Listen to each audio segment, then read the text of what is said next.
Iran ও ইসরায়েলের মধ্যে পাল্টাপাল্টি হামলা অব্যাহত আছে।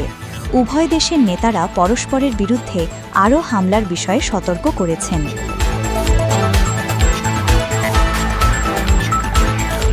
ইসরায়েলকে লক্ষ্য করে রাতে আরও ক্ষেপণাস্ত্র ও রকেট হামলা চালিয়েছে ইরান।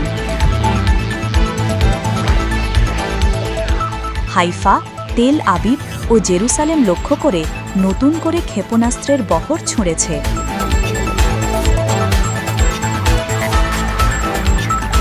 ইসরায়েল বলছে এসব হামলা ঠেকানোর জন্য তাদের প্রতিরক্ষা ব্যবস্থা সক্রিয় রয়েছে। ইরানের ইসলামী রেভলিউশনারি গার্ডের গোয়েন্দা প্রধান নিহত হয়েছে বলে রাষ্ট্রীয় টেলিভিশন জানিয়েছে।